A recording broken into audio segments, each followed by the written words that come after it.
We come from a time when spaces are getting smaller but expectations are getting much larger. There is this constant fight between reality and expectations.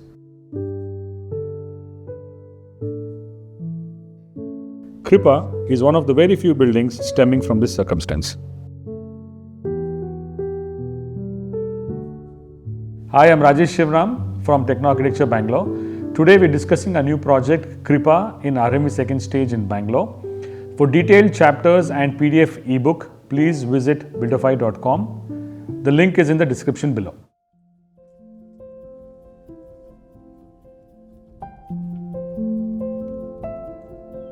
So basically, it's situated in one of the most upscale residential areas in North Bangalore. The requirement is fairly huge.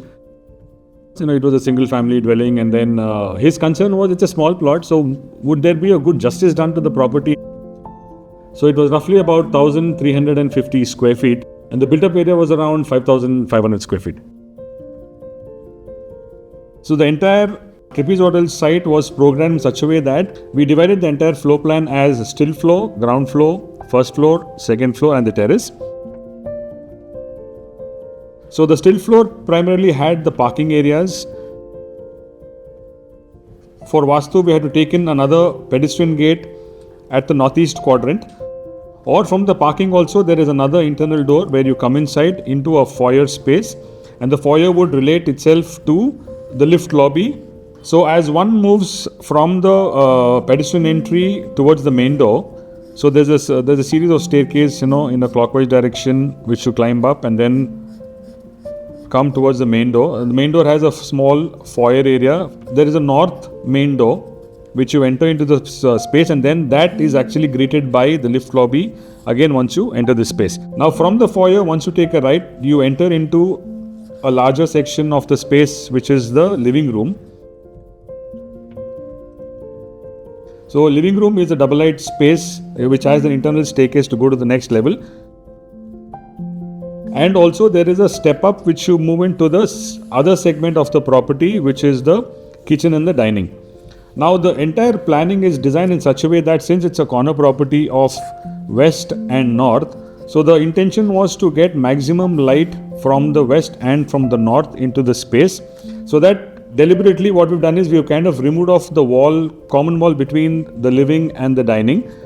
By doing that, we are able to get in the kitchen and the dining as a much larger area, so that once you move into the space, all these areas get linked to one another and makes the space larger.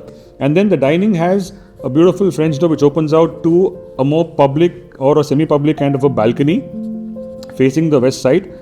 By doing so that you are able to get in maximum light and ventilation into the building.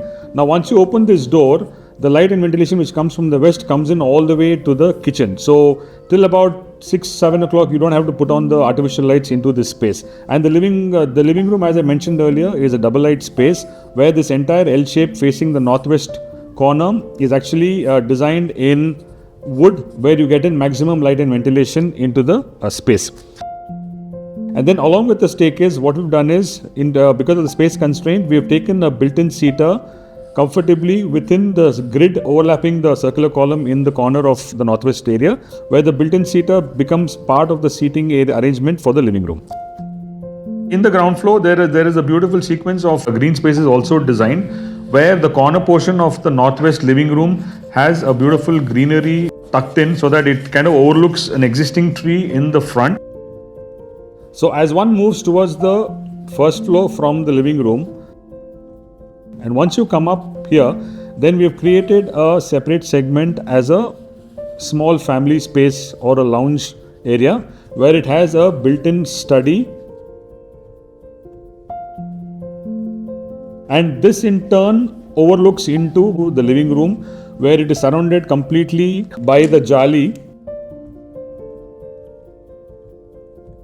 The entire elevation gets in its screen, which is designed in the concrete jalis, primarily to avoid the direct sun from the west and also to give you the privacy from the road.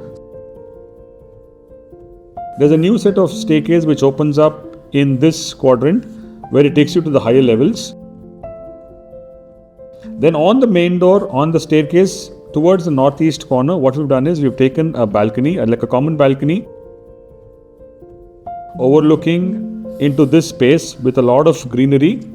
So as you walk up from the first floor and you come up to the second floor through the staircase, you come into this space. In this quadrant, we have the typical bedroom, which is repeating from the first floor, where now it becomes the son's bedroom.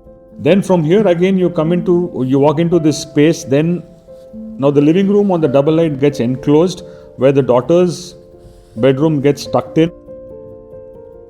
And then from the daughter's room, there is an attached balcony where she can come enjoy the view of the sunken landscape area in the first floor.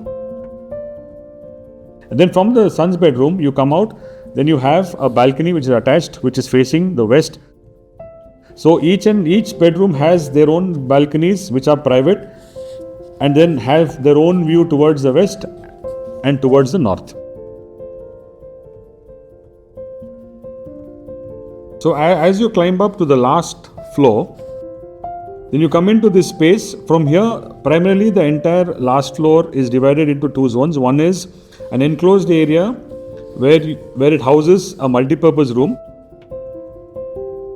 The multi-purpose room has a beautiful French door which opens out to the sky lounge. The staircase has a double light effect, having the skylight from the top so that there is an uninterrupted light and ventilation throughout the day. We've gone with the flow of the shape of the property, to be honest, because it's a trapezoidal site. Okay, and the materials what we've done is basically we've gotten the lava stone, camouflaging the daughter's bedroom, including the bathroom. And then this brown thing what you see is the concrete jali. What we've done, we've customized the concrete jalis in the shape of 8 inches by 8 inches, 3 inches thick.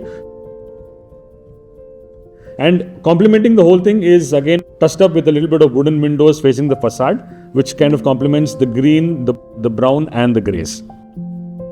For me, a smaller scale, smaller site is always challenging, and where I personally believe, I think the creativity comes out the best in a smaller site. The biggest takeaway is the space planning, the openness, the tight site, experimentation, and the material impact.